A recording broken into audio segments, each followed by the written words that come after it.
In the quaint village of Eldermere, nestled between rolling hills and a shimmering lake, there was a tradition as old as the town itself.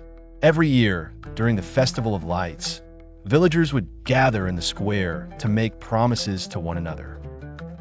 These weren't just ordinary promises.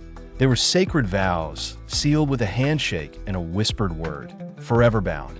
It was said that the spirits of the village watched over these promises, ensuring they were kept. One year, a young man named Elias made a promise to his best friend, Lila. She was a kind-hearted girl with a love for painting, but her family was poor, and she could barely afford brushes or canvases. Elias, who came from a family of carpenters, promised to build her a studio where she could create her art. By next year's festival, he said, "You'll have the most beautiful studio in Eldermere." Lila's eyes sparkled with hope, and they sealed the promise with the traditional Foreverbound. At first, Elias worked diligently on the studio. He sketched plans, gathered wood, and even carved intricate designs into the beams. But as the months passed, life got in the way. His father fell ill, and Elias had to take over the family business. The studio became a distant dream, pushed aside by the demands of daily life.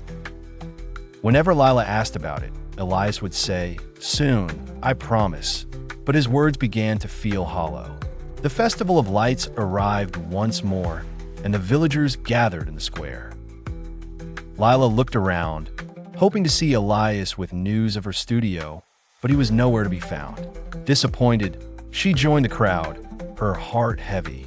As the ceremony began, the elder of the village, a wise woman named Marin, stepped forward.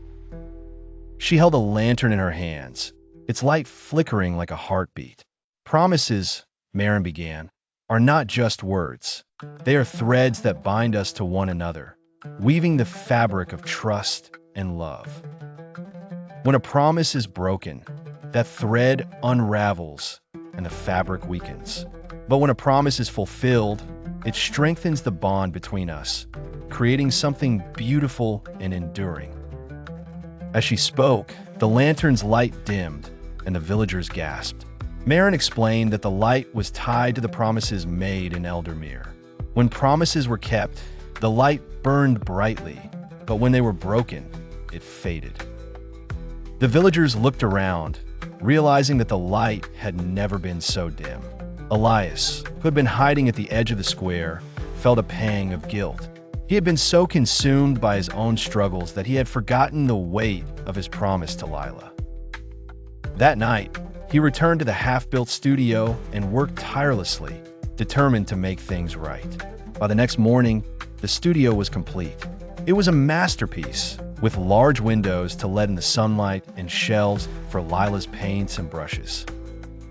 Elias rushed to Lila's home and led her to the studio, his heart pounding.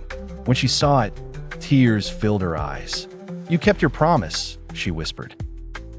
That evening, the villagers gathered once more in the square. Marin held the lantern, and this time, its light burned brighter than ever.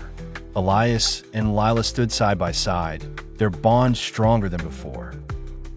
From that day on, Elias understood the true importance of promises. They weren't just words. They were the foundation of trust, the glue that held relationships together, and the light that guided the way.